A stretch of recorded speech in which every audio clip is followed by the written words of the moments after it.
For those of you who have chosen pericarditis to be the correct answer, treat yourself to an ice cream and then get back to listening. For those of you who have chosen any of the wrong options, no ice cream for you. You should be listening to the rest of the lecture. So, our topic of discussion today is pericarditis or inflammation of the pericardium.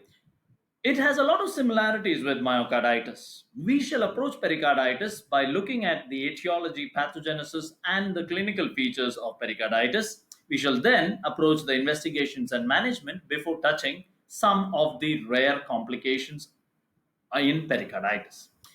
So, let's start off by looking at the etiology of acute pericarditis. Like in the case of myocarditis, most pericarditis is also infective, and the culprit is virus. Okay, very similar viruses. You have the usual Coxsackie viruses, ecoviruses, mycoplasma, sometimes even HIV viruses can be causing this. COVID, not as much. Okay, even though myocarditis is well known, we haven't been seeing a lot of pericarditis in the current COVID epidemic. In India, whenever you're talking about pericarditis, please keep tuberculosis in mind.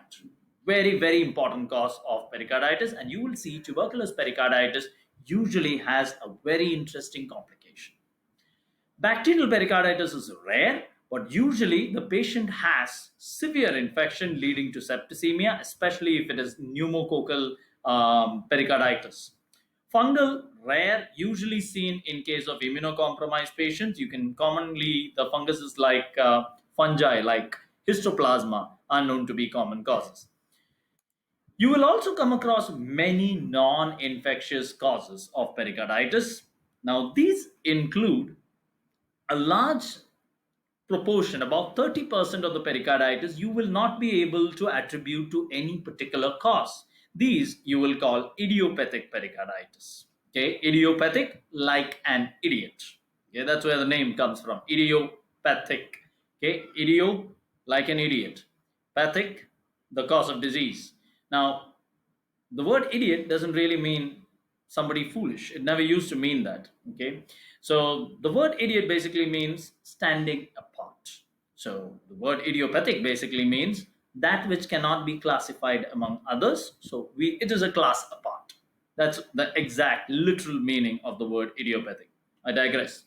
So the one of the common causes of non-infectious pericarditis is idiopathic. That is, at the end of extensive investigations, you will not be able to find out the cause. Okay, but you still have to treat it, and we'll see how you can treat idiopathic pericarditis. Pericarditis is very common after myocardial infarction. Okay, immediately after myocardial infarction, just like you can have damage to the myocardium, you can also have some pericardial damage. This usually occurs within the first 48 to 72 hours of an acute myocardial infarction. However, there is one more cause of pericarditis in patients of myocardial infarction. This is when proteinaceous substances from the pericardium are released into the blood and your body forms antibodies against your own pericardial protein, autoantibodies.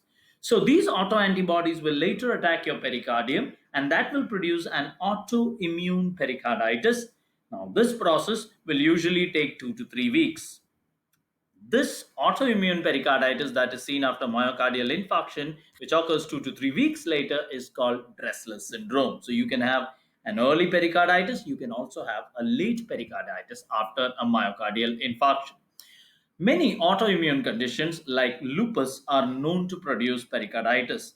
You can have pericarditis after a road traffic accident. Very important, in particularly traumatic pericarditis, there is a high risk of hemopericardium. Malignancies are another common cause, usually the thoracic malignancies like lung cancer, breast cancer, lymphomas. These are the conditions that can erode into the pericardium and produce a pericardial effusion. There are some interesting endocrinological conditions, particularly you should be interested in hypothyroidism and myxedema.